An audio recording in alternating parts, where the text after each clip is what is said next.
Psychology professor David Boder went to Europe in 1946 to record the voices of displaced persons after World War II. In Henenville, France, he met Holocaust survivors who sang to him, shared with him the songs they knew. He made recordings of the songs, but these recordings were mislabeled, and as a result, sat unheard for 70 years. Finally, last year, researchers at the Cummings Center of the University of Akron, where his collection was held, discovered what they had believed to have been lost.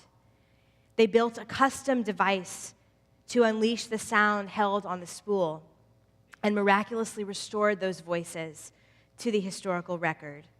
It is now possible for us to hear these songs with just a few clicks and to be moved by the sad, strong voices of those who are, in the words of the director of the center, a reminder of the power of memory, the value of history, and the indomitable human spirit. When I first read about this, I was riveted by the idea that those songs had been trapped, existing and yet somehow separate from the rest of the world for so long. Verbalization is the mechanism by which our inner and outer worlds meet as human beings, and I can imagine the tears that must have come to the eyes of the researchers at the University of Akron when they were finally able to release the songs into the world of sound, when they finally shattered the silence that had been their home for so long. We live in a noisy time. It is only natural that we perceive a lack of noise, a lack of speech, as a beautiful thing sometimes. I'm sure I'm not the only one who is just a tiny bit relieved when I lose my phone. For just a moment, I think, I'm free from the buzzing and the beeping and the jarring little tones and the videos and the apps that put every song ever written, every news story ever published, and every podcast ever made right at my fingertips. But this yearning for quiet has a downside. It has the potential to render us tone deaf to the acoustically similar but morally different entity, silence. Essayist Rebecca Solnit writes profoundly about silence. She says, "What is unsaid because serenity and introspection are sought is as different from what is not said because the threats are high or the barriers are great as swimming is from drowning." In other words, the Henenville songs being unheard because they were difficult and dangerous to access is not the same as if they had never been sung, even though it might have sounded the same to us. Just as we would never allow someone we could save to drown in water, neither can we allow someone to drown in silence, to be voiceless, when she deserves to speak or needs to be heard. Professor Boder knew the difference between quiet and silence, which is why he traveled across the world to listen to survivors. The research team at University of Akron knew the difference between quiet and silence, which is why they sought so hard for Boder's recordings. Each of us knows the difference between quiet and silence, which is why we intuitively know that the world hearing these songs is right. But in a noisy, confusing time in which we live, identifying and acting on this difference is a very complicated endeavor. As Jews, the first Hebrew word many of us learn is Shema, listen. It is among the first words we're commanded to say in the morning and the last one at night. From a Jewish perspective, listening is a holy act. And among other things, engaging in it is the only way to ensure that we distinguish welcome quiet, a simple absence of sound, from imposed silence. We must perk up our ears and make it our mission to listen to the sound of the silences in our lives. The sound of them is deafening once we tune into it. The voices of those Holocaust survivors in Henenville were silent because they were mislabeled and different and difficult to access. And such is the case with so many other silences in our lives. If we listen, we will hear the silence of those in our community who struggle through some of life's greatest and most humbling challenges: abuse, job loss, suicide, chemical dependence, mental illness. Certain experiences, having been mislabeled as irrelevant to or somehow inappropriate for others, are sources of shame or fear for those who experience those are relegated to silence, given no shelter, no opportunity to be heard. In the book of Leviticus, Aaron's sons, Moses' nephews, die while trying to offer a sacrifice. And upon witnessing his two sons' death, Aaron, the Torah says, is silent. Our commentators attribute this horrific incident to Aaron's sons having been intoxicated at the time of their sacrificial offering, which makes Aaron's silence all the more heartbreaking. Surely Aaron has much to say about this tremendous pain, about his regret, his confusion, his fear, his hope for the rest of his family. The entire Israelite community would be better for hearing his story, and Aaron would know he is not alone in confronting it. This episode from Torah reminds us that so many families suffer in silence, dealing with the most difficult of circumstances without communal acknowledgement or support. If we don't create space in our life together to talk about these hard things, if we only mention them in hushed voices or we avoid them altogether, we miss the opportunity to bring more wholeness and healing to the world. In just a few days, we'll gather in the sukkah and shake the palm fronds of the lulav. And the words of that delicate, crackling song that interrupts the quiet of Sukkot are, "We are small. We are declaring our vulnerability while standing outside. We have no control over whether the rain comes to enable or destroy our harvest. We are bravely exposed to the elements and in plain view of everyone. We are not ashamed. We are simply human." We can hear the silences like Aaron's and hear in them the sound of spiritual pleading for recognition in the face of the vastness and incomprehensibility of life. And the Jewish response to this pleading must be granting that recognition, building it a home in our community, a sukkah in our lives, a place where we honor and listen to those lulav moments, moments of vulnerability and resilience, frailty and strength, survival and struggle. That is why Temple is committed to talking about mental illness and drug use with our teens. That is why we are honored that our career transition group meets here at Temple every other week and that we support those in recovery. That is why victims of suicide are mourned out loud here. Their memories kept close no matter what. In our community, we have the capacity to shelter one another during life's worst storms. And we must bring those storm stories out of the shadows, out of silence. But silence also makes other sounds. Plato said, "Your silence is consent." Elie Wiesel said, "We must take sides. Silence encourages the tormentor, never the tormented." German pastor Dietrich Bonhoeffer, who was executed by the Nazis, said, "Silence in the face of evil is evil itself." Dr. Martin Luther King Jr. said, "Our lives begin to end the day we become silent about things that matter." Rabbi Joachim Prinz said, "The most urgent, the most disgraceful, the most shameful, the most tragic problem is silence." These prophetic voices hear in silence the sound of an unnamed evil, an echo of complacency and indifference, the most inhuman of human utterances. Their warnings hearken back to mistakes made by our Torah ancestors who held their tongues silent when they should have objected. Noah builds his ark without so much as a word to God on behalf of the rest of humanity who would be wiped out by the flood. And even worse, Abraham follows God's order to actually slaughter Isaac, something so ghastly that we can find no adequate explanation. Our country is currently fraught with moments when silence is an indefensible response from anyone of conscience. There are dramatic moments when incidents unfold right before our eyes in real time, such as the violence in Charlottesville, Virginia, or the bullying of LGBTQ individuals or Muslims or immigrants in the virtual public space.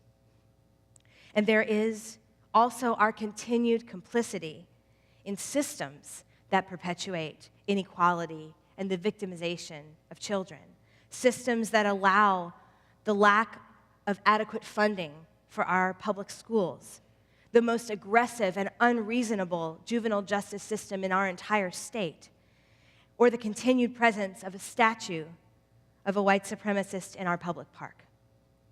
Paraphrasing Ralph Waldo Emerson, we may think our silence on certain topics, perhaps in the face of injustice or unkindness or mean-spiritedness, causes others to reserve judgment of us. Far otherwise, he writes, our silence utters very loud. We will be remembered in future generations as Noah and Abraham are remembered for our failure to speak, for our silence. On Purim, when we listen to the Megillah, we listen for the name of Haman, and once heard, meet it with the sound of a thrashing grogger.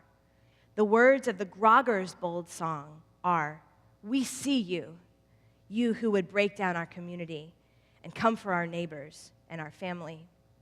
Every time we are faced with your presence, we will overwhelm it with the power of our protest, with the shield of our compassion, with the fierceness of our faith. Like Esther, we will speak truth to power, using the privilege of our position to stand for those who have no voice." That is why our institution is committed to standing up for our immigrant neighbors, to celebrating our LGBTQ members, to using the power of this incredible place to be a champion for causes of justice in our city and our nation.